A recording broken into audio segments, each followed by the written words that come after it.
Hi guys, we're back with the Maze Runner, Chapter 9. An odd moment of complete silence hung over the glade. It was as if a supernatural wind had swept through the place and sucked out all the sound. Newt had read the message aloud for those who couldn't see the paper, but instead of erupting in confusion, the gladers all stood dumbfounded. Thomas would have expected shouts and questions, arguments, but no one said a word. All eyes were glued to the girl, now laying there, as if asleep, her chest rising and falling with shallow breaths. Contrary to their original conclusion, she was very much alive.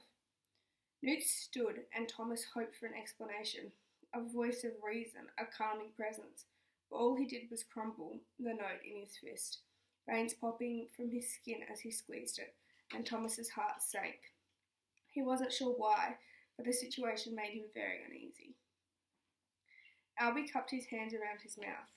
Medjax. Thomas wondered what that word meant. He knew he'd heard it before, but then he was abruptly knocked to the side. Two older boys were pushing their way through the crowd. One was tall with a buzz cut, his nose the size of a fat lemon. The other was short, actually had grey hair already, conquering the black on the sides of his head. Thomas could only hope they'd make some sense of everything. So what do we do with it? The tall one asked, his voice much higher pitched than Thomas would have expected. How should I know? Albie said. You two Shanks and the Medjacks, figure it out. Medjacks, Thomas repeated in his head, a light going on.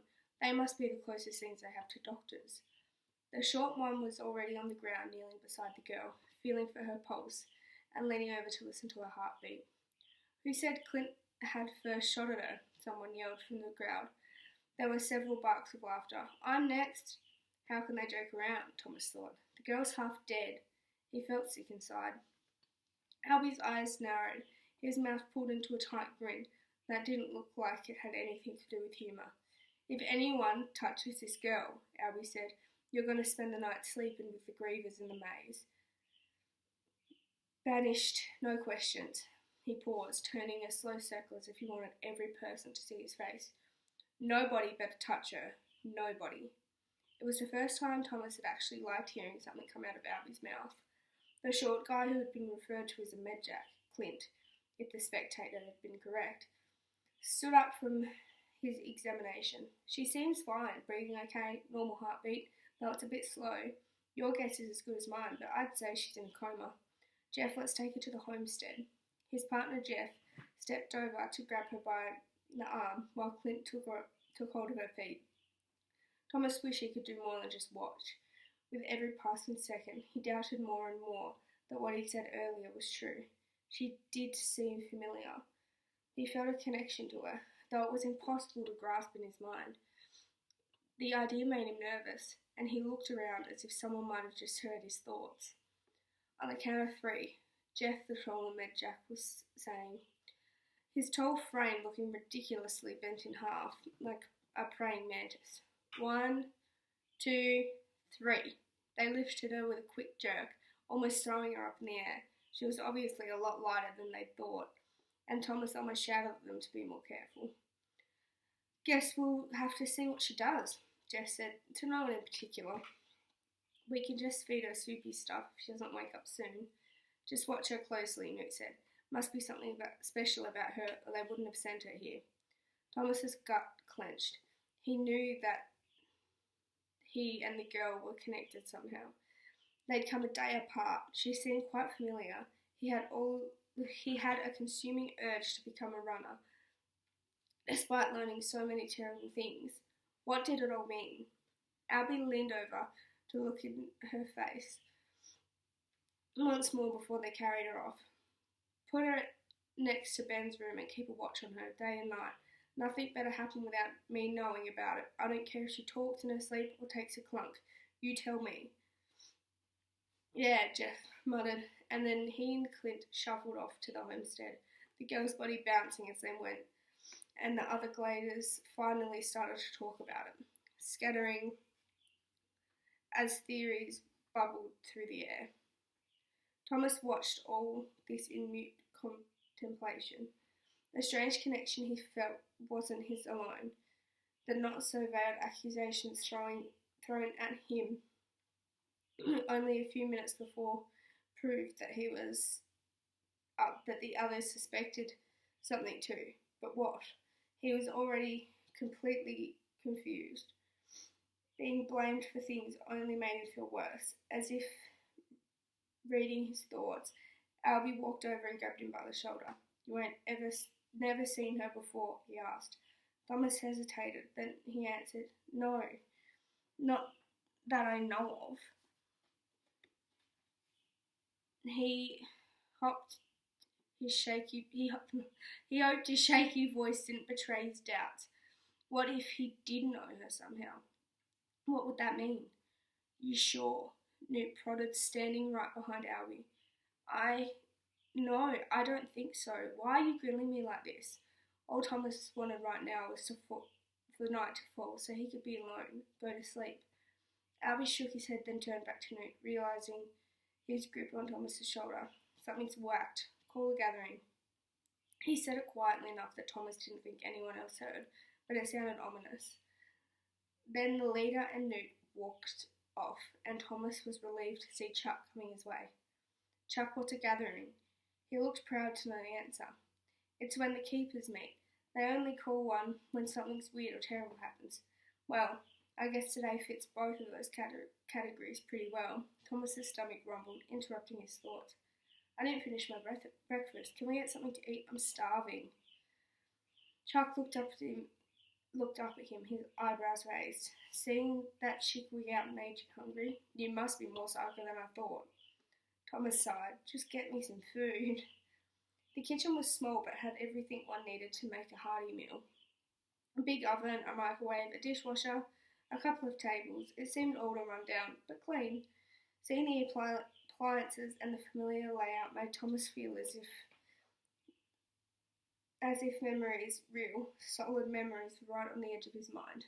But again, the essential parts were missing. Names, faces, places, events. It was all maddening. "Take a seat," Chuck said. "I'll get you something. But I swear this is the last time. Just be glad Fry Pan isn't around. He hates it when we raid the fridge." Thomas was relieved that they were alone.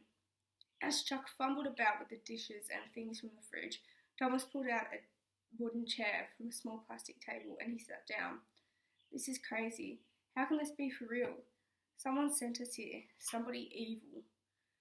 Chuck paused. "Quit complaining. Just accept it and don't think about it." "Yeah, right." Thomas looked out a window. This seemed like a good time to bring up one of the million questions bouncing through his brain. "So where does the electricity come from?" "Who cares? I'll take it." What a surprise, Thomas thought. No answer. Chuck brought 2 plates with sandwiches and carrots over to the table. The bread was thick and white and the carrots a sparkling bright orange. Thomas's stomach begged him to hurry. He picked up his sandwich and started devouring it. "Oh man," he mumbled with a full mouth. "At least the food is good." Thomas was able to eat the rest of his meal without another word from Chuck, and he was lucky that the kid didn't feel like talking, because despite the complete weirdness of everything that happened within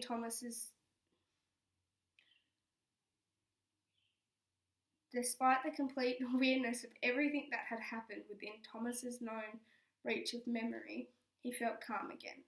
His stomach full, his energy replenished, his mind thankful for a few moments of silence. He decided that from then on he'd quit whining and deal with things. After his last bite, Thomas sat back in his chair. "So, Chuck," he said as he wiped his mouth with a napkin, "what do I have to do to become a runner?" "Not that again." Chuck looked up from his plate, where he'd been picking up the crumbs.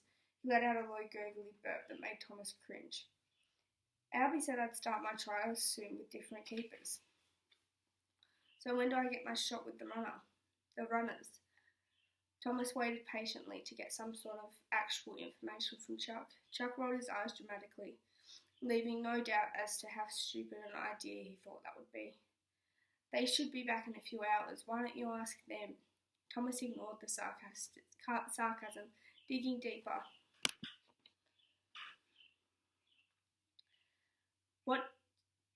do they do when they get back every night? What's up with the concrete building? Maps. They meet as soon as they get back before they forget anything. Maps? Thomas was confused. But if they were trying to make a map, don't they have paper to write on while they're out there? Maps. This intrigued him even more than anything else he'd heard in a while. It was the first thing suggesting a potential solution of their predicament. Of course they do, but there's still stuff they need to talk about and discuss and analyse and all that clunk. Plus, the boy rolled his eyes, they spend most of their time running, not writing. That's why they're called runners. Thomas thought about the runners and the maps.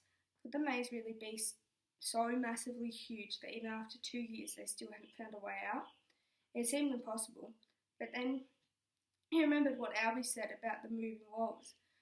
What if all of them were sentenced to live here until they died? Sentenced. That word made him feel a rush of panic and then a spark of hope. The meal had brought him fizzled with a silent kiss.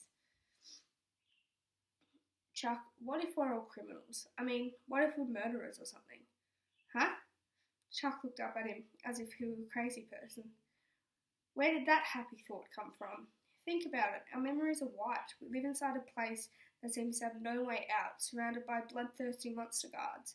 Doesn't that sound like a prison to you? As he said it out loud, it sounded more and more possible. Nausea trickled into his chest. I'm probably 12 years old, dude. Chuck pointed to his chest. At most 13. You really think I did something that would send me to a prison for the rest of my life? I don't care what you did or didn't do. Either way, you have been sent to a prison. Does this seem like a holiday to you? Oh man, Thomas thought. Please let me be wrong. Chuck thought for a moment. I don't know. It's better than... Yeah, I know. Better than living in a pile of clunk. Thomas stood up and pushed his chair back under the table. He liked Chuck, but trying to have an intelligent conversation with him was impossible, not to mention frustrating and irritating. Go and make yourself another sandwich. I'm going exploring. See you tonight. He stepped out of the kitchen and into the courtyard before Chuck could offer to join him. The Glade had gone back to business as usual, people working the jobs, the doors of the box closed, sun shining down. Any signs of a crazed girl bearing notes of doom had disappeared. Having had his tour cut short, he decided to take a walk around the Glade of his own and get a better look and a feel for the place. He headed out for the northeast corner towards the big rows of tall green corn stalks that looked ready to harvest. There was other stuff too, tomatoes, lettuce, peas, a lot more that Thomas didn't recognise. He took a deep breath, loving the fresh whiff of dirt and growing plants. He was almost positive the smell would bring back some sort of pleasant memory, but nothing came. As he got closer, he saw that several boys were weeding and picking in small fields. One waved at him with a smile, an actual smile. Maybe this won't be so bad after all, Thomas thought. Not everyone here can be a jerk. He took another deep breath of the pleasant air and pulled himself out of his thoughts. There was a lot more he wanted to see. Next was the southeast corner, where shabbily built wooden fences held several cows, goats, sheep and pigs. No horses though, that sucks, Thomas thought. Riders would definitely be quicker than runners. As he approached, he figured he must have dealt with animals in his life before the Glade. Their smell, their sound, they seemed very familiar to him. The smell wasn't quite as nice as the crops, but still, he imagined it could be a lot worse. As he explored the area, he realised more and more how well the Gladers kept up the place, how clean it was. He was impressed by how organised they must be, how hard they all must have worked. He could only ever imagine how truly horrific a place like this could be if everyone went lazy and stupid.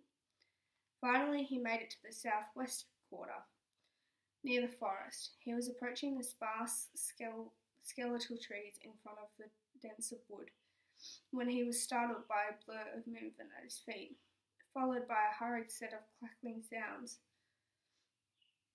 He looked down just in time to see the sun flash off something metallic, a toy rat, scurrying past him and towards the small forest. The thing was already 3 metres away by the time he realised it wasn't a rat at all. It was more like a lizard, with at least 6 legs scuttling the long silver torso. A beetle blade. It's how they watch us, Albie said. He caught a gleam of red light sweeping the ground in front of the creature as it came from its eyes. Logic told him it had to be his mind playing tricks on him, but he could have sworn he saw the word wicked scrawled down its rounded back in large green letters. Something so strange had to be investigated. Thomas sprinted up after the scurrying spy, and in a matter of seconds he entered the thick copse of trees and the woods became dark.